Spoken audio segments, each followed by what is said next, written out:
मेरा उस शब्द पे बार बार ध्यान जाकर ठहरता है। हाँ। सब सुख लहै, ये जो लहै शब्द है, हाँ। लहै जी। जो लोग भी अवधी भाषा को जानते हैं, अवध क्षेत्र से या भोजपुरी क्षेत्र से आते हैं, ये लहै शब्द से परिचित है। लह जाना, लह जाना उसको कहते हैं कि था तो नहीं मिलने वाला ये, हाँ, लेकिन कृपा हुई, इस पे हमारा अधिकार तो नहीं था, हमारे ऐसे कर्म तो नहीं थे जो यहाँ तक पहुंच जाए। जी। तो लहना का मतलब ये होता है कि जो नहीं था हमें मिलने वाला वो भी मिल गया, वो लह गया। तो हनुमान जी कृपा से सब सुख लहे, बिल्कुल सही बात। जो आपके प्रारब्ध में नहीं था या जो आपके भाग्य में भी नहीं था, आपके प्रारब्ध से जो आपको नहीं मिलने वाला था, वो हनुमत कृपा से आपको सुलभ हो गया, लह गया। जय सिया राम। सब सुख लहे तुम्हारी सरना, तुम रक्षक काहू को डरना। आज इन्हीं पंक्तियों का वर्णन आचार्य जी करेंगे और इस पंक्ति को तो मैं हमेशा दोहराते रहता हूँ। लगभग सभी कार्यक्रमों में जब भी मैं चर्चा करता हूँ हनुमान जी की, मेरी जुबान पे तो यही वाकई यही चौपाई ही रहती है। सब सुख लहे तुम्हारी सरना, तुम रक्षक काहू को डरना। सब सुख यानी सब सुख। आज आचार्य जी इन ऐसे पंक्तियों का जो महामंत्र है, और इसमें गोस्वामी जी ने कह दिया है कि इसमें कुछ बचता ही नहीं है। सब सुख यानी सब सुख। आचार्य जी आपके सामने उपस्थित हैं, जो कि बहुत अच्छे कथा मर्मज्ञ हैं और साथ में साधक भी हैं। आज आचार्य जी अपने मुख से इन पंक्तियों का वर्णन करेंगे। और एक और जानकारी आप लोगों को पता भी है कि आचार्य जी हनुमान चालीसा पे कथा भी करते हैं, कई जगहों पे कथा कर चुके हैं हनुमान चालीसा पे। और अब तो आचार्य जी ने अपना ध्येय बनाया है कि निःशुल्क कथा कहेंगे। हाँ, निःशुल्क कथा, और जहाँ भी बाबा की इच्छा होगी, गांव हो, नगर हो, शहर हो, मतलब उद्देश्य यही है कि जब बाबा सब सुख लहे तुम्हारी सरना, तो हमारा भी उद्देश्य अब ये है कि जहाँ भी जितना भी ज़्यादा से ज़्यादा चर्चा हो सकती है बाबा की इस महामंत्रों की, इस 40 महामंत्रों की। वैसे तो बहुत सारे महामंत्र हैं, एक 40 महामंत्र जो विशेष हैं, जिन्हें लोगों को बारे में नहीं पता है लोगों को। और जैसे कि कॉल आते हैं या कमेंट्स आते हैं कि पढ़ते तो हम बहुत समय से थे, लेकिन जो व्याख्या सुनी उसके बाद जो पढ़ रहे हैं उसका जो आनंद, जो विश्वास बढ़ा, विश्वास जो बढ़ा, जो कहते हैं लोग कि पढ़ते थे हम लेकिन उतना श्रद्धा हमारी नहीं जुड़ पाई थी, उतना विश्वास नहीं जुड़ पाया था। इसे सुनने के बाद जो श्रद्धा और विश्वास जुड़ा है, लोग कहते हैं आचार्य जी हम आपको बता नहीं सकते। तो अपना आप उद्देश्य ये है कि ऐसा श्रद्धा और विश्वास प्रत्येक जन का हो, जनमानस में ये चीज़ हर घर में और हर आदमी तक पहुँचे कि हनुमान चालीसा है क्या और कितना पावरफुल है, जिसे हम समझ ही नहीं पा रहे। तो उसी का ध्येय लेकर के आप हनुमान जी की तस्वीर, प्रतिमा स्थापित कीजिए। जी जी जी, जो आयोजन होता है वो कीजिए। हाँ। आचार्य जी पहुंच जाएंगे और इस कथा को बिल्कुल 5 दिन 7 दिन जैसी हर इच्छा, जैसी हनुमान जी की कृपा होगी, हाँ बिल्कुल बिल्कुल वैसी कथा चलेगी। बिल्कुल बिल्कुल जी जी। और मैं तो स्वयं यहाँ बैठ करके आपसे कथा ही सुनता। जी जी जी। तो आचार्य जी हम चाहेंगे कि इन बहुमूल्य जो चौपाई है उसका वर्णन आज आप शुरू करें। चलिए आज हम इस चौपाई के साथ में जुड़ जाते हैं। एक बार आप भी गा लीजिए। सब सुख लहै तुम्हारी सरना, तुम रक्षक काहू को डरना। देखिए बड़ा स्पष्ट है, सब सुख लहै तुम्हारी सरना। केवल एक काम करना है, क्या? शरण में पहुंचना है, और बाकी सब सुख अपने आप आपको सुलभ हो जाएंगे। कैसे? कि जैसे आप देखिए कोई तालाब है, बरसात होती है, उसके आसपास कहीं भी जल गिरे, जल कहीं भी गिरे, लेकिन वो अपने आप स्वयं ही चल करके उस तालाब तक पहुंच जाएगा। बिल्कुल। क्यों? क्योंकि जो उसका जो स्थान है, या ये कहीं उसका जो लक्ष्य है वो तालाब है। क्योंकि जल का स्वभाव है नीचे की तरफ बहना। आसपास अगर ऊंचाई है और बीच में तालाब है तो आपको प्रयास नहीं करना है, वो जल अपने आप ही वहां आएगा, पहुंच जाएगा और वो तालाब भर जाएगा। तो ठीक उसी प्रकार से आपने केवल एक काम किया, आप तालाब पर पहुंच गए, अर्थात आप हनुमान जी की शरण में पहुंच गए। तो जितने भी दुनिया के सुख हैं, भौतिकवाद के कहिए, आध्यात्मिकवाद कहिए, धर्म से संबंधित कहिए, जो भी सुख जितने भी दुनिया में कहा जाता है कि ये सुख है, वो आपके पास अपने आप ही सुलभ होंगे, अपने आप ही पहुंचेंगे। क्यों? क्योंकि आप ऐसी जगह पर पहुंच के जहां पर सुख ही सुख आते हैं। आप हनुमान जी की शरण में पहुंच गए। जब आप उनकी शरण में पहुंच गए तो दुनिया का कोई भी ऐसा सुख नहीं है जो आपसे अछूता रहे। अभी एक 4 दिन पहले ही मेरे पास कॉल आई किसी बच्ची की, तो कहने लगी कि मैं किसी विशेष कामना को लेकर के और ये करना चाहती हूँ अनुष्ठान, तो मेरी कामना कितने समय में पूरी हो जाएगी। तो मैंने कहा बेटा पहली बात तो मुझे आपकी कामना नहीं पता, दूसरी बात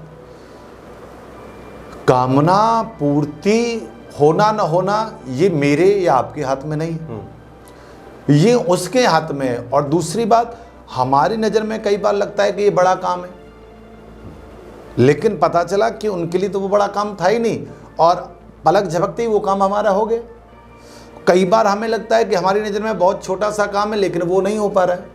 इसका भावार्थ, इसका मतलब ये नहीं है कि हनुमान जी उसे करने में सक्षम नहीं है। इसका मतलब ये है कि हनुमान जी को लगता है कभी वो समय नहीं है कि जिसे तुम्हें इसको प्रदान किया जा सकता है, या ये तुम्हारे पास होना चाहिए। जिस समय उन्हें लगेगा ये आपके पास होना चाहिए, आपको 2 मिनट की देर नहीं लगेगी और आपके पास वो सुलभ हो जाएगा, आप उस तक पहुंच जाएंगे। तो इसलिए बहुत सारे लोगों के मन की ये बात रहेगी कि जी आप कह तो रहे हो सब सुख लहे तुम्हारी सरना, लेकिन हमने तो कई बार प्रयास किया, अनुष्ठान किया, लेकिन हमें नहीं मिल पाया। अगर आपको नहीं मिल पाया तो इसका मतलब यह नहीं है कि वो आपको मिल इसलिए नहीं पाया कि हनुमान जी की पहुंच में नहीं था, गलत। मिल इसलिए नहीं पाया क्योंकि अभी शायद हनुमान जी को ऐसा लगता है कि आपको उसकी आवश्यकता नहीं है, या जिस समय आवश्यकता होगी आपको वो आपको सुलभ हो जाएगा। तो सब सुख लहे तुम्हारी सरना। सुख चाहे किसी भी प्रकार का सुख हो, सुख में आप चाहे देह के माध्यम से प्राप्त होना सुख हो, चाहे दैवीय देवताओं के द्वारा प्राप्त होने वाला सुख हो, या चाहे जो भौतिकवाद आज हम देख रहे हैं इससे संबंधित सुख हो, किसी भी प्रकार का सुख हो, वो हनुमत कृपा से आपको सुलभ है। ये बाबा ने बड़े स्पष्ट शब्दों में कह दिया। और ये नहीं कहा सुख लहे तुम्हारी सरना, सब सुख, अर्थात दुनिया में जिन्हें भी आप सुख नाम से जानते पहचानते हैं समझते हो, ये आपको दूसरे को देख करके लगता है कि नहीं ये तो बड़ा सुखी है, वो सारे सुख, और जिन सुखों को आप और हम कभी पहचान ही नहीं पाए वो सुख भी जो गुप्त हैं, जो हमारी दृष्टि से ओझल हैं, हमें पता ही नहीं कि ये परम सुख है। एक सुख होता है, एक परम सुख होता है। परम सुख वो है जिसको पाने के बाद आपको फिर किसी की चिंता ही नहीं, आप निश्चिंत हैं, आप उसी में मस्त हैं, आप उसी में आनंदित हैं। यानी ज्ञात अज्ञात, हाँ, ज्ञात अज्ञात जो भी है, कुछ तो हमें पता है, कुछ हमें ऐसे हैं जो नहीं पता। जैसे कि आपने ही बताया था मुझे कि फेसबुक का CEO हनुमान जी के मंदिर कैंची धाम पहुंचा बाबा की शरण में, और वहां जाकर के गया 1 दिन के लिए था, लेकिन 3 दिन रहा। तो 3 दिन कैसे रुका? क्योंकि उसे वहां वो सुख मिल रहा जो उसने सोचा भी नहीं था, पता ही नहीं था पहले, उसे पता ही नहीं था कि ये यहाँ करके ये अनुभूति होती है, या ये भी कोई सुख है, या ये भी ऐसा है जिसे लेना चाहिए। ऐसा व्यस्त आदमी जिसके पास 1 घंटे का समय न हो और वो 3 दिन रुक रहा है, इसका मतलब उसे वो चीज वहां से मिली जो दुनिया में नहीं। आचार्य जी, एक और इसमें शब्द है जो गोस्वामी जी ने जिक्र किया है, एक बार मेरी आपसे बात भी हो रही थी, मेरा उस शब्द पे बार बार ध्यान जाकर ठहरता है। हाँ। सब सुख लहे, ये जो लहे शब्द है, हाँ। लहे जी, जो लोग भी अवधी भाषा को जानते हैं, अवध क्षेत्र से या भोजपुरी क्षेत्र से आते हैं, ये लहे शब्द से परिचित है। लह जाना, लह जाना उसको कहते हैं कि था तो नहीं मिलने वाला ये, हाँ, लेकिन कृपा हुई, इस पे हमारा अधिकार तो नहीं था, हमारे ऐसे कर्म तो नहीं थे जो यहाँ तक पहुंच जाए। जी, तो लहना का मतलब ये होता है कि जो नहीं था हमें मिलने वाला वो भी मिल गया, वो लह गया। तो हनुमान जी कृपा से सब सुख लहे, बिल्कुल सही बात। जो आपके प्रारब्ध में नहीं था, या जो आपके भाग्य में भी नहीं था, आपके प्रारब्ध से जो आपको नहीं मिलने वाला था, वो हनुमत कृपा से आपको सुलभ हो गया, लह गया। हाँ, तो बिल्कुल ये बिल्कुल सत्य बात है। और सब सुख लहे का भावार्थ यही है कि दुनिया में जितने भी सुख हमें, क्योंकि गोस्वामी जी ने यहाँ वो चाहते तो लिख सकते थे सब सुख मिले तुम्हारी शरण। हाँ, मिलना का मतलब तो वही है कि जो आपके पास है या जो आपके प्रारब्ध में वो आपको मिलेगा, लेकिन यह लह गया है। हाँ, लह गया का मतलब यही है कि जो मिलने वाला तो नहीं था, जो मिलने वाला नहीं था, लेकिन आप उसकी शरण में गए तो उसको आपको सुलभ हो गया या मिल गया। तो ये ऐसा सुख है। तो दूसरी बात क्या है कि आप 4 प्रकार के पुरुषार्थ हमारे जीवन में होते हैं, धर्म, अर्थ, काम, मोक्ष। आप आदमी 3 के लिए खूब प्रयास करता है। आजकल धर्म के लिए मान लो कम कर रहे हैं, लेकिन अर्थ के लिए तो आदमी भरपूर प्रयास करता है, कहीं ना कहीं से कैसे भी निकले। आजकल दुनिया भौतिकवाद में सबसे ज़्यादा अर्थ से ही ग्रसित है, और ज़्यादातर जो समस्याएं हैं वो 90% समस्याएं अर्थ से ही हैं। अगर अर्थ है, आपके पास धन है, और तो फिर आपकी सारी चीज़ें व्यवस्थित हो जाती हैं आज का जो भौतिकवाद है उसके अनुसार। लेकिन गोस्वामी जी कहते हैं कि धर्म, अर्थ, काम, मोक्ष, किसी भी प्रकार का कोई भी आपको लगता है कि इस प्रकार का सुख है और उससे मैं वंचित हूँ और मुझे कहीं से भी जा करके वो नहीं मिल पा रहा है, खूब प्रयास कर लिया, तो कहते हैं आपको कहीं भी जाने की आवश्यकता नहीं है, आप केवल हनुमत शरण में आ जाइए। आप केवल हनुमत शरण में आएंगे, आपको केवल उनकी शरण में पहुंचना है, उसको मिलना और न मिलना फिर उनके हाथ में, और कब मिलना ये उनके हाथ में है। ये निश्चित है कि वो आपको सुलभ हो जाएगा, और उस लेवल का सुलभ हो जाएगा कि शायद आपने कभी सोचा भी नहीं था कि आप इस लेवल तक पहुंच पाएंगे। जैसे बहुत सारे साधकों से या लोगों से चर्चाएं होती है, बात होती हैं, तो लोग कहते हैं कि महाराज हमने तो जीवन में कभी नहीं सोचा था, हम तो जीवन का एक मोड़ ऐसा था कि जहां हमें लगता था कि सब कुछ हमारा खत्म हो गया, अब कुछ नहीं पता है, लेकिन बाबा की शरण में गए और जिस समय से शरण में गए उस समय से ऐसा बदला है कि आज जहां पर हैं, हमें लगता था कि जीवन में एक जन्म तो छोड़िए, कभी 7 जन्म में भी हम यहाँ तक नहीं पहुंच पाते। ऐसा मैंने लोगों को स्वयं उनके मुख से कहते हुए सुना है। आपने भी बहुत सारे लोगों को ऐसा सुना होगा। तो इसका भावार्थ क्या है? इसका भावार्थ सीधा सीधा यही है कि बस केवल एक बार आप शरणागति हो जाइए, क्योंकि भगवत शरणागति के बाद में कोई व्यादा नहीं रहती है जीवन के अंदर। उसके 2 चीज रहती हैं। देखिए, हमारे घर पर कोई आकर के हमारे पास रहने लगा और कहने लगा जी मैं तो अब आपकी शरण में हूं, आप जैसे चाहे वैसे रखिए मुझे। अब व्यक्ति हमारी शरण में आ गया, तो आपका जो लेवल है, आप सामने वाले व्यक्ति को उसी लेवल के साथ में रखोगे। आपके यहाँ कोई व्यक्ति रह रहा है तो और कोई बाहरी व्यक्ति आकर के कुछ अपशब्द कहता है या कुछ कहता है, तो आपको लगेगा कि ये उसे नहीं आपको कह रहा है, तो आप उसका प्रतिरोध करेंगे कि भाई तुम ऐसे नहीं कह सकते। क्यों? क्योंकि अब वो मेरी शरण में है। अब इसका मतलब जो तुम कह रहे हो वो उससे नहीं, वो मुझसे कह रहे हो।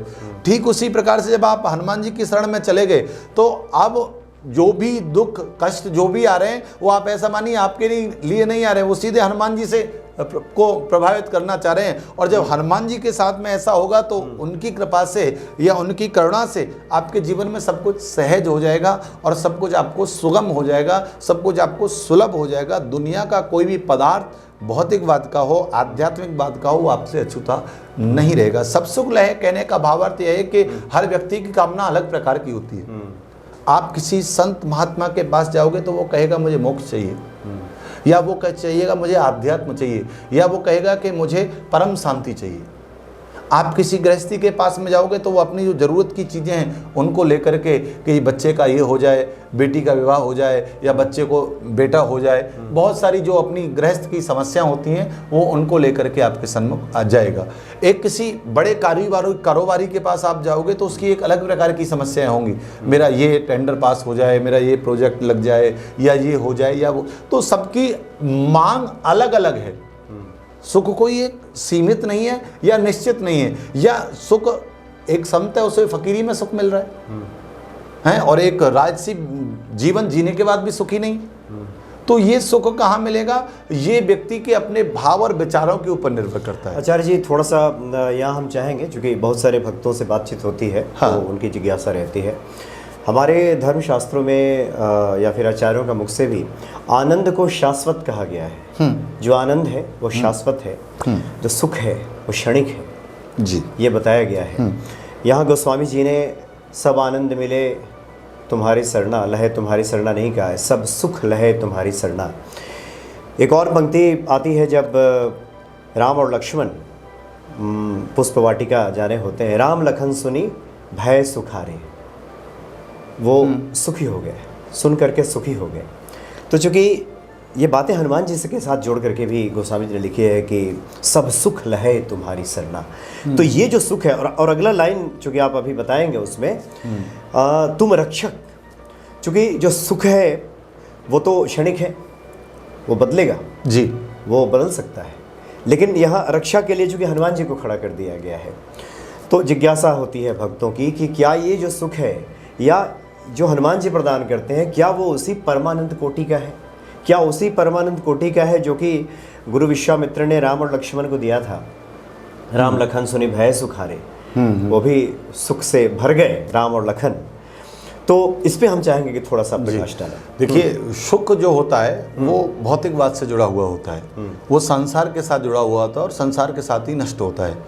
आप संसार में हैं, आप संसार के साथ हैं, तो ये जो भी आप भौतिकवाद के सुख जितने भी देखते हैं वो भौतिकवाद के सुख भौतिकवाद में रहते हैं, और भौतिकवाद से जब आप जाते हैं तो यहीं पर आपको उन्हें छोड़ करके जाना होता है, दुनिया के जितने भी सुख हैं। आनंद जो शब्द है वो एक अलग प्रकार का है।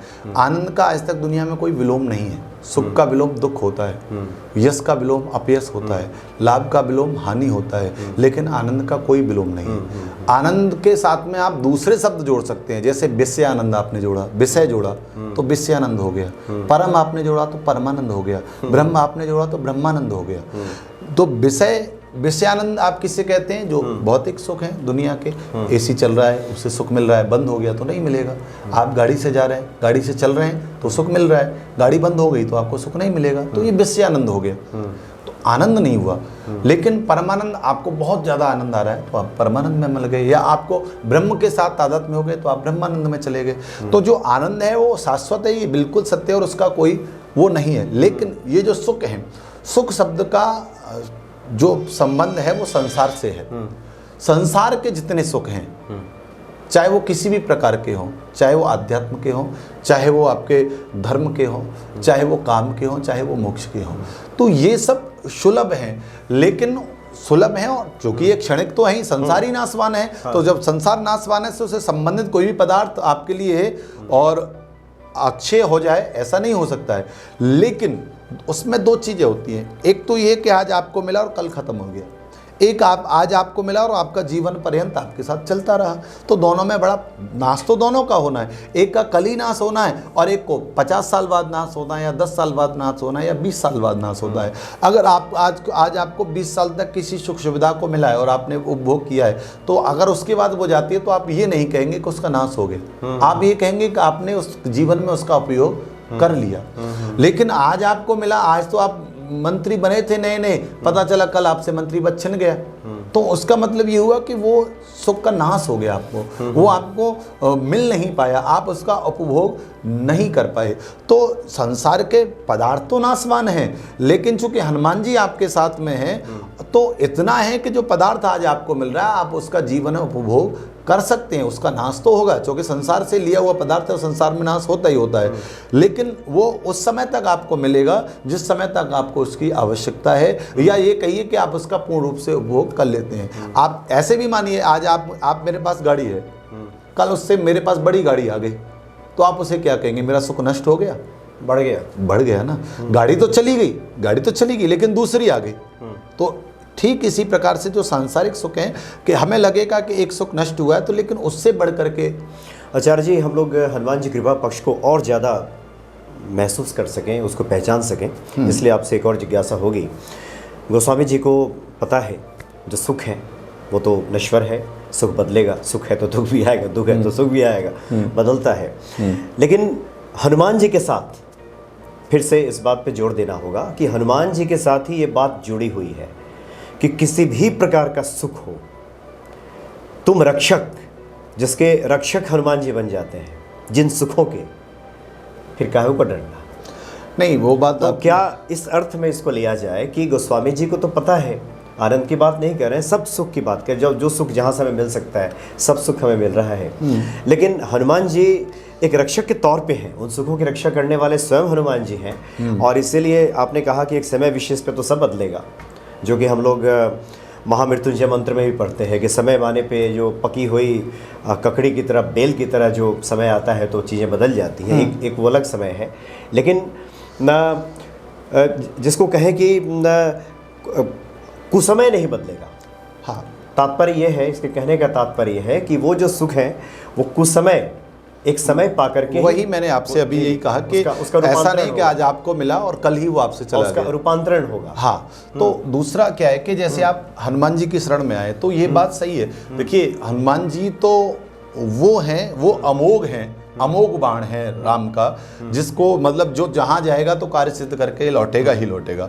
और दूसरी बात, हनुमान जी ने जीवन में कभी कोई कामना की, लेकिन उसके बाद भी उन्हें बहुत सारे ऐसे वरदान अनायास मिले जिन्हें पाना प्राणी मात्र के लिए असंभव है, आज भी असंभव है।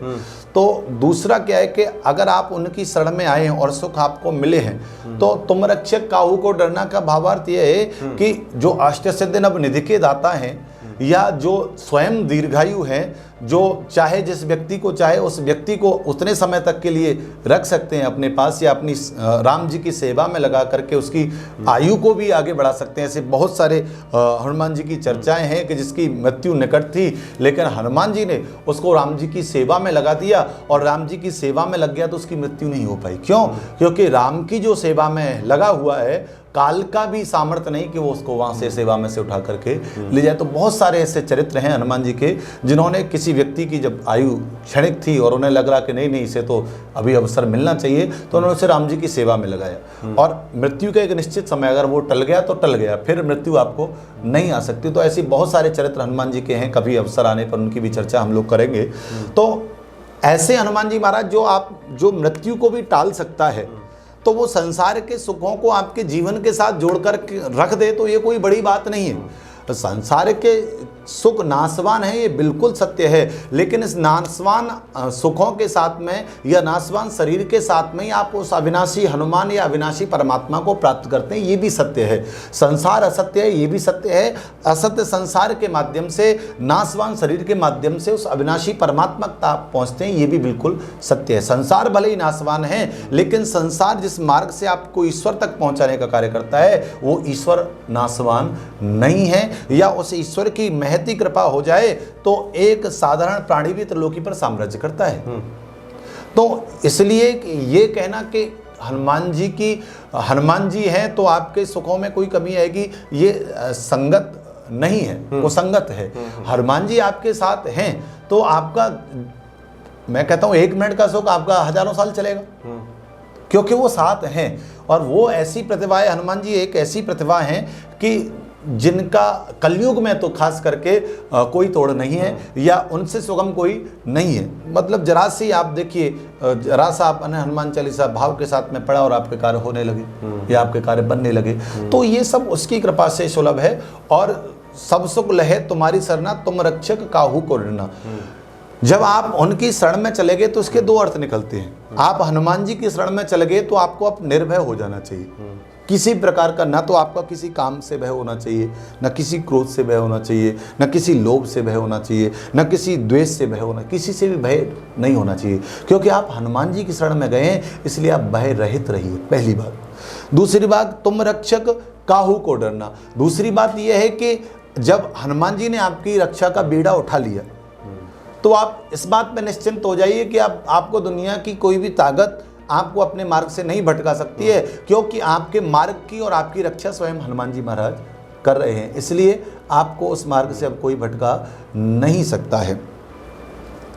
एक बहुत छोटी सी कथा है, मैंने कहीं सुनी थी जी, तो मैं आपको जोड़ के दिखा रहा हूँ इसमें, वो पर प्रभु की महिमा को बढ़ाने वाली है। हनुमान जी एक मार्ग से जा रहे थे और वो हनुमान जी की ही लीला थी, प्रभु की महिमा को दिखाने के लिए संसार को। उसमें ऐसा नहीं कह सकते आप कि हनुमान जी छोटे थे। तो उन्होंने क्या देखा, कोई साधक था और वो इतना प्रबल साधक था कि वो हर समय भगवान का नाम जपता था। तो वो शौच के लिए गया हुआ था और उस समय वो मुख से भगवान का नाम जप रहा था। तो हनुमान जी ने अपनी जो पैर था उसका प्रहार उसके ऊपर किया कि अरे दुष्ट, तो अशुद्धि के समय में और ऐसे पवित्र पावन नाम को ले रहा है, शर्म नहीं आती तुझे इस समय नहीं लेना चाहिए। ये उनकी एक लीला थी, लोगों को दिखाना था प्रभु की महिमा। तो जब वो वहाँ से जब साकेत धाम राम जी के पास में मिलने के लिए गए तो देखा कि राम जी बड़ी पीड़ा में हैं। पूछा, प्रभु आपको क्या पीड़ा हुई है? तो राम जी ने कहा, कुछ नहीं हनुमान, किसी मेरे अपने ने ही और ये सब किया है। तो कहाँ हुई है प्रभु पीड़ा? तो देखा तो पीठ पर। हनुमान जी ने जाकर के देखा तो वो किसी एक बानर का पैर पीठ पर बना हुआ था। तो हनुमान जी ने पूछा, प्रभु ये किस वजह से हुआ है, किसकी वजह से हुआ है। तो हम राम जी मुस्कुरा दिए कि नहीं नहीं, किसी की वजह से नहीं हुआ है और ये ऐसे ही कारण हो गया। तो पूरी राम जी की सभा वहाँ पर जुड़ी हुई थी और ये राम और हनुमान जी दोनों का ही गुप्त प्रयोग था जो कि लोगों को दिखाना था कि इसका प्रभाव क्या है। तो जब हनुमान जी ने पूछा तो राम जी ने कहा कि भाई हनुमान, अभी तुम पृथ्वी लोक पर गए थे कि हाँ प्रभु गया था। तो वहाँ क्या किया था कि प्रभु एक अधम व्यक्ति और असौच की अवस्था में भी आपका नाम ले रहा था, तो मैंने उसको अपनी पैर से प्रहार किया। अगर ये दुष्ट इस समय आप मेरे प्रभु का नाम ले रहा है, इतने पवित्र पावन नाम को तो इस समय गा रहा है। तो राम जी मुस्कुरा दिए, कहा कि भैया तो उसी का फल है जो आप मेरे पृष्ठ पर देख रहे हो, पीठ पर देख रहे हो। तो जो वहाँ लोग थे उन्हें बड़ा आश्चर्य हुआ, प्रभु ऐसे कैसे हो सकता है, किसी साधारण व्यक्ति जो आपका नाम ले रहा है शुद्धि अवस्था में, हनुमान ने जाकर उसके ऊपर प्रहार किया और उसका प्रहार आपके ऊपर आ गया। तो राम जी कहते हैं कि भैया जो मेरी शरण में आ जाता है ना और हर समय जब मुझे बचता है तो हर समय उसकी रक्षा करने का दायित्व भी मेरे कंधों पर होता है। ठीक उसी प्रकार से तो राम जी ने ये दिखाया कि अगर कोई मेरी शरण में है, मेरी भक्ति कर रहा है, तो चाहे वो असौच अवस्था में भी है, जिसे हम अपवित्र अवस्था कहते हैं, अगर उस समय भी उसके ऊपर कोई प्रहार होगा तो उस समय जाकर के भी मैं उसकी रक्षा करूँगा। तो इसका मतलब राम जी वहाँ उसके स्वरूप चक्र बन करके उसके ऊपर पधारे, तभी तो उसकी रक्षा हो पाई। तो इसका भावार्थ यह है कि जब आपके हनुमान जी रक्षक बने हैं तो चाहे अवस्था कोई भी हो, आपकी हर अवस्था में हर प्रकार से रक्षा करना ये उनका दायित्व है, ऐसा बाबा इसके अंदर कह रहे हैं। चाहे वो रक्षा आपके सुखों की हो, चाहे वो रक्षा आपके जीवन की हो, चाहे वो आपके रक्षा प्राणों की हो, चाहे वो रक्षा आपकी शांति की हो, किसी भी प्रकार का रक्षण हो आपके जीवन से संबंधित, आपसे संबंधित, वो सबका सब रक्षण श्री हनुमान जी महाराज, श्री बालाजी महाराज करते हैं। कब? जब आप उनकी शरण में पहुंच जाते हैं। और देखिए, कहना और करना बड़ा कठिन है। एक ये कहना कि हम आपकी शरण में हैं और शरणागति हो जाना, इन दोनों में बड़ा फर्क है। कहने को तो हर कोई कह सकता है, दुनिया का हर व्यक्ति कह सकता है मैं हनुमान जी की शरण में हूं, लेकिन नहीं, आपको जीवन में अवसर मिलेंगे, ऐसे अवसर मिलेंगे जिस समय आपको यह साबित करना होगा कि आप सच्चे उसके उपासक हैं, आप उसकी शरणागति स्वीकार करते हैं और दूसरे को नहीं स्वीकार करते। जब आप ये शरणागति का प्रूफ जब आप दे देंगे, जब आप ये साबित कर देंगे कि आप उसके आप सच्चे शरणागत हैं, तो आपके जीवन में आप पाएंगे कि आपके फिर पग पग पर आपके हनुमान जी आगे होंगे।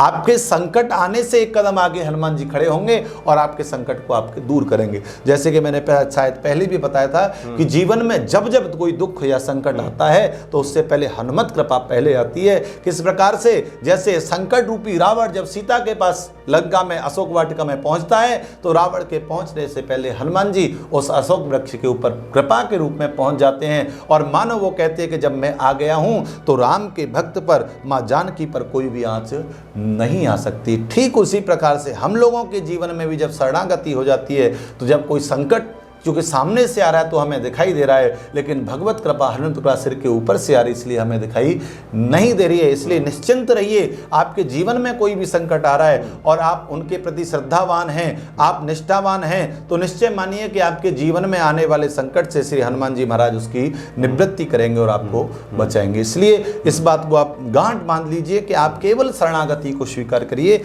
इस पूरी चौपाई का भावार्थ इतना सा है कि आपको एक काम करना है और वो काम ये है कि आपको केवल हनुमान की शरण में जाना है। उसके लिए आपको कुछ नहीं करना है, उसके अलावा सब कुछ दायित्व उसके ऊपर है। क्यों? क्योंकि जब हनुमान रूपी मोहर आपके ऊपर लग गई तो आपके दायित्व निभाने का कार्य हनुमान जी का है। रिजर्व बैंक का ठप्पा किसी कागज पर लग गया तो वो कागज मुद्रा बन जाता है, फिर कागज नहीं रहता है। ठीक उसी प्रकार से हनुमान जी की शरण में आप गए और हनुमान जी का ठप्पा आपके जीवन में लग गया तो फिर सारी व्यवस्थाएं उनकी, आपको कुछ नहीं करना, आपको तो केवल उनकी मोहर लगवानी, अर्थात शरणागति को स्वीकार करना है। इतना सा काम आपको करना है तो सब कुछ सुलभ है प्यारे। ये ऐसा विलक्षण है, इतनी बड़ी चौपाई है कि इसको तो आप महीनों गा सकते हैं और भावार्थ कर सकते हैं, इतना इसका वो है।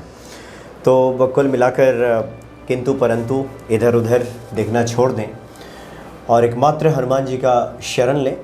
और वो शरणागति सिर्फ शब्दों से नहीं, मुख से नहीं, बल्कि हृदय से, अंतरात्मा से, मन क्रम वचन ध्यान झुलाइए, इन चारों को मिलाइए और तब शरणागत हो जाइए तो निश्चित तौर पे हनुमान जी संकट से छुड़ा लेंगे। सब सुख लहे तुम्हारी सरना, तुम रक्षक काहू काहू गुररना। बहुत बहुत धन्यवाद आपका। जय सिया राम।